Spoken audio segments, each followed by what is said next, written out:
Well, it's Easter Monday, and it's good to once again be with my dear friend Dave. I'll leave the old out. Thank you. And we really Nice enjoyed. haircut, Mike, by the way. Nice haircut. Looking more like me Yeah, every day.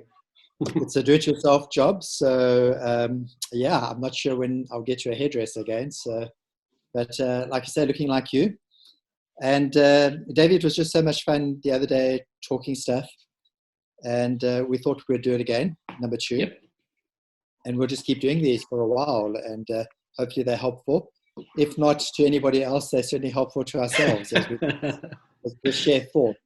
It's often in the sharing, in the digging deep, that you find redemption for yourself.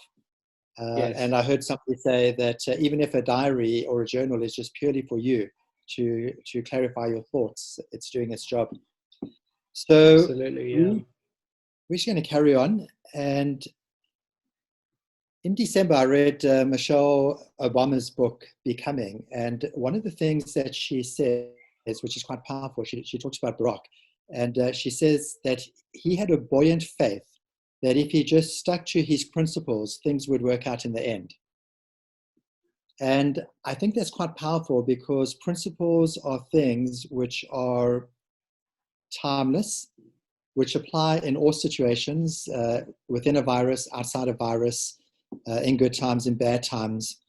And Dave, one of the questions I just want to throw at you is when you think of principles and you think of the time that we're in right now, are there any principles that really just stick out to you that you know these are like an eighth beat, and maybe you can explain the eighth beat a little later on, but these are like an eighth beat that you come back to because it's going to keep you strong and it's going to keep you centered, almost like a rudder.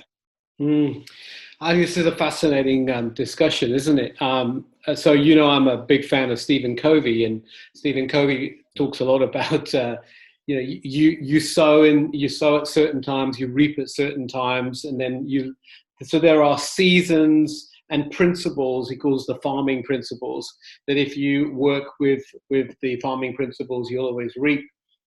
So I love that. I love the idea that there are principles in our lives that if we apply them at the right time, they will always produce good fruit. I was thinking about this podcast, and I had an idea of what we were going to talk about. And one of the questions, this question came up, and I guess the first thing I wrote down on my piece of paper was this: never make a change out of the place of fear. It's a principle because when things come at us, we firstly are gripped. I get gripped with fear. That's my first reaction. I think everyone's, isn't it? Is this going to harm me? What can I do? What are my options? What can I change? Where can we go? I'm quite impulsive as a person, but I have seen over and over and over again people making very bad decisions based out of fear. And so the first thing I would bring to bear, and certainly in a time like this, is not to make any decision at all, but to just stop, just to take stock, to reflect, to bring all activity to a stop and wait, be still, and learn to calm and still the fear, and then learn to then make decision out of faith. I love that word, the difference between fear. The opposite of fear is faith.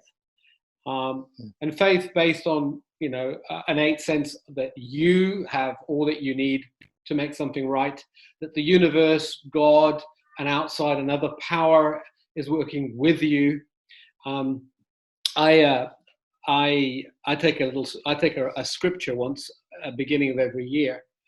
And in fact, the scripture that I actually read for myself in my own little thinking was all things will work together for good. And it's a foundation principle that I genuinely believe that if we don't react out of fear, all things, no matter what it is, will work for my good if I respond to it rather than react to it. And that's the secret in my life, is to quieten my fears down and then find that place of response rather than reaction from it. I would guess that would be my number one that I fear at these times. Yeah, I so get what you're saying, and you mentioned the word response at the end, because as you were talking, it was, and I was trying to interpret it, it really was this, there's a difference between a reaction and a response. And it's sometimes it's counterintuitive because we feel we need to rush. That beautiful saying which says sometimes we need to go slow to go fast.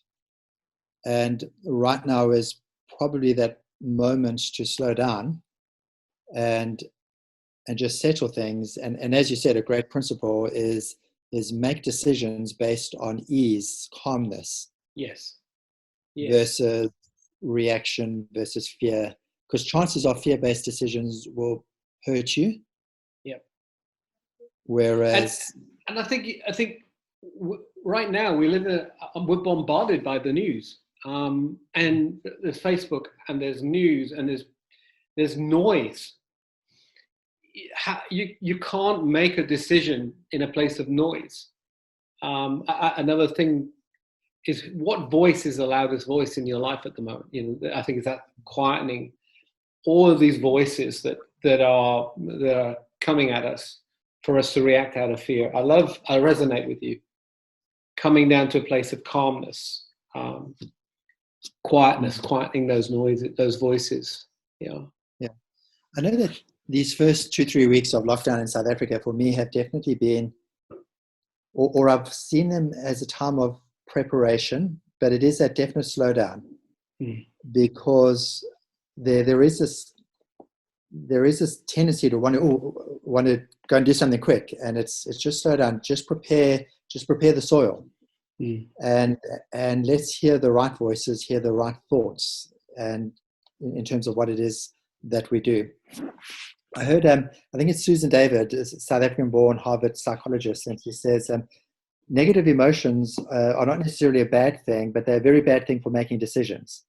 So we need to be curious about our negative emotions and say or ask, what is this telling me? But try not make decisions from them, because decisions from a negative emotion is probably going to be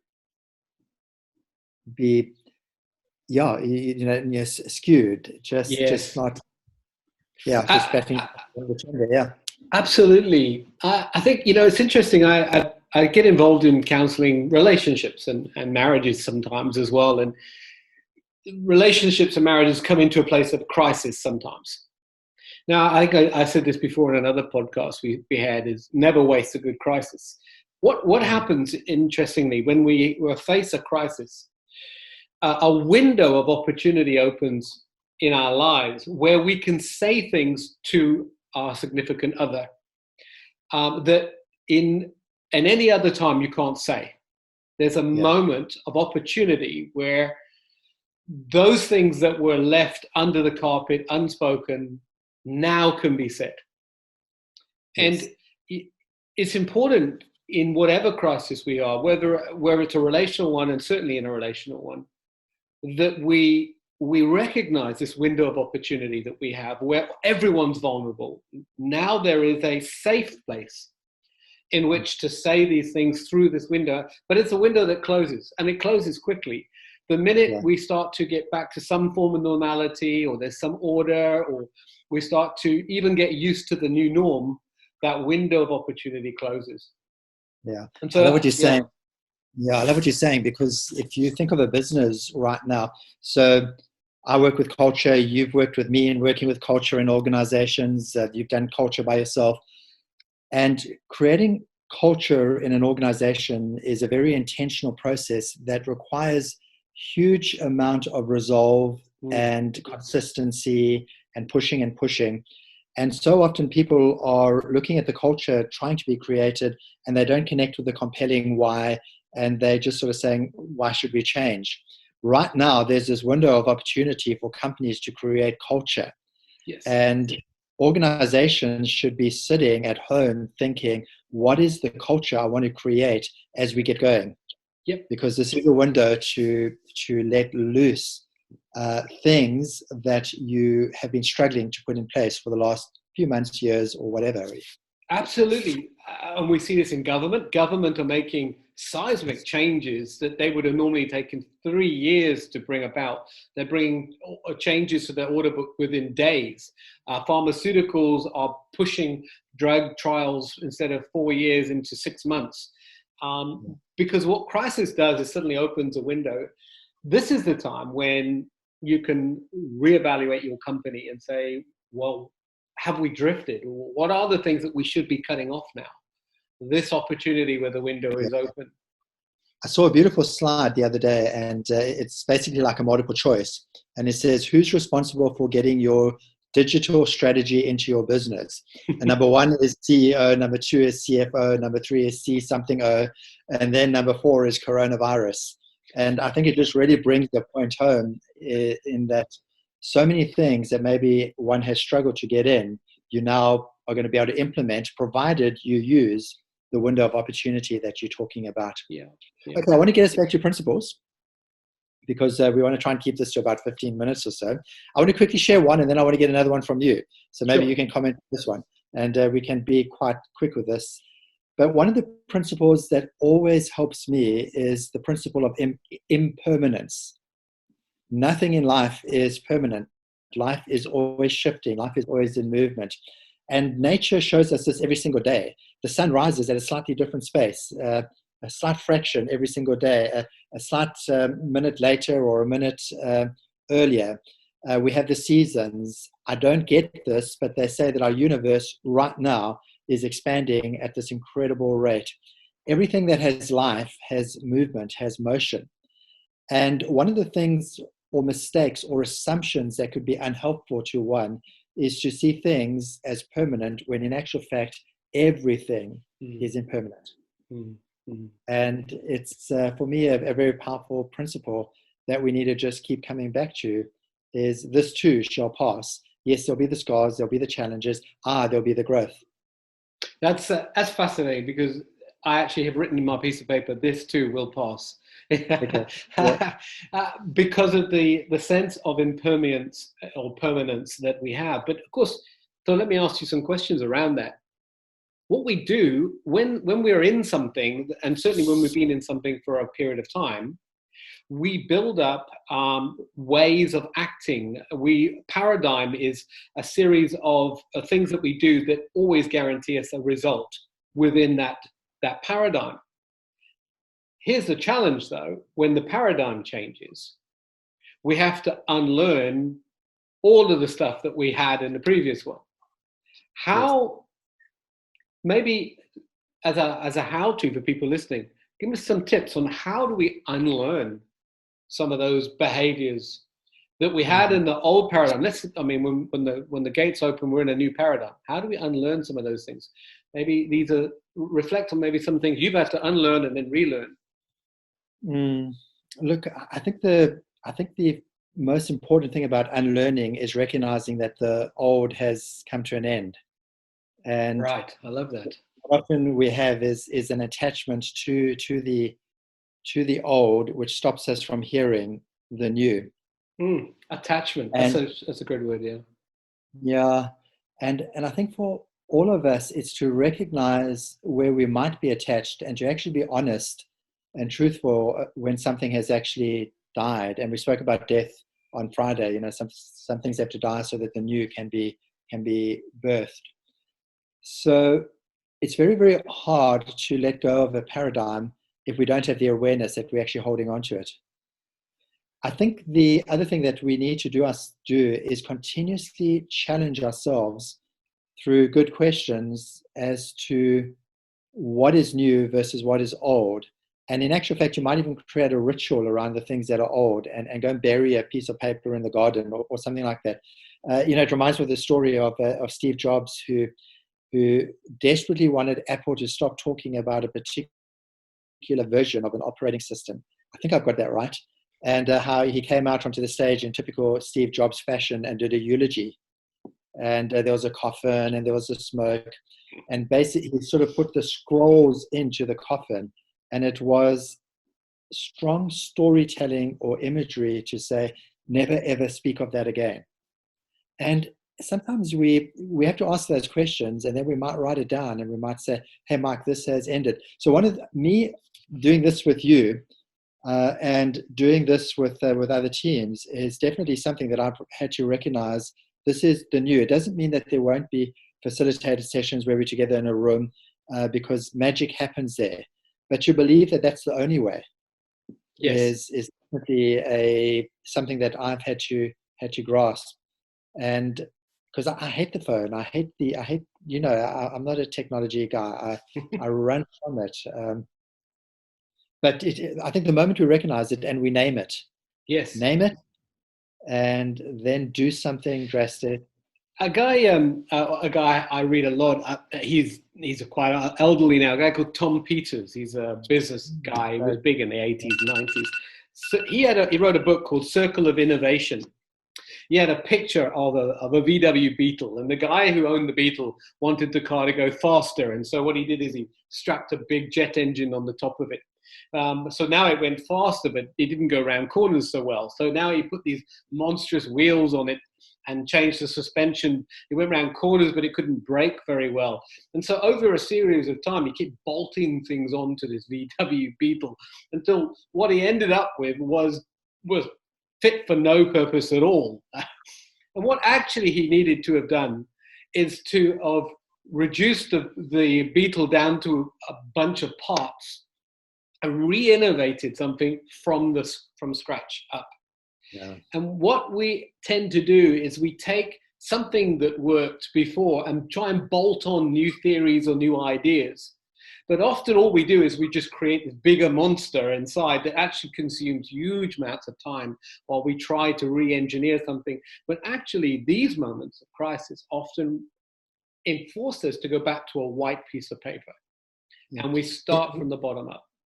You know what I love about your illustration is that the new is often built on the old, but the old is just seen differently. Say that again. That's very good. So the new is built on the old, but the old is seen and used differently. So you take that Beetle that you were talking about. It's not as if the parts are necessarily discarded. The parts are used in a different, new, fresh way with new innovation as well. So none of us are losing everything. It's often an aspect that is shifting, and you're just reimagining. And that's Tom Peters, that you're reimagining something. So re-innovate, reimagine, celebrate what was. A good relationship counselor used to say this: what we don't do well is celebrate what we had, and and then bring it to an end. Take the bits apart, reimagine what it could look like, re-innovate what it could be, and rebirth something. What we said last time, maybe death and resurrection, rebirth something new for a new age that we might be looking into. And Dave, your final thought, and I know your beeper went to say we've got to land the plane, but where you've got a paradigm that you're struggling to shift through is find evidence to demonstrate that your assumptions around the paradigm are wrong. Mm-hmm. So the more evidence, so confirmation bias is we tend to find the stuff that supports our current ways of doing things, our current beliefs. But when I step out and I begin to find evidence that this can work, that the new is blossoming. So think about evidence that we might need right now. Disruption like this, disruption is not unprecedented. The speed of this disruption is maybe, and the reach of this disruption is maybe new. But disruption in business is not unprecedented. And so again, we go back to Apple. Apple many years ago was 2-3 months away from liquidation. Look at it today. Wherever any of us are battling, this new life can come, and find evidence that shows that that people do get up, they do take new paths, they do things that were considered impossible, and we can take a lot of hope in that. This too will pass, absolutely, and we take hope that we will, if we use these principles, they will always produce good fruit for us. And excellent, really, really good. We didn't get to your next principle, but maybe next time. We'll do it next time. Really good talking to you, Mike, and thanks for inviting me to your podcast. Yeah. So Dave, Mike, Cafe Life, London, South Africa. This is. May you have a great week. May it be a strong week, and may you never lose hope. Yeah. Thanks, Mike. Speak again. Thanks, Davey.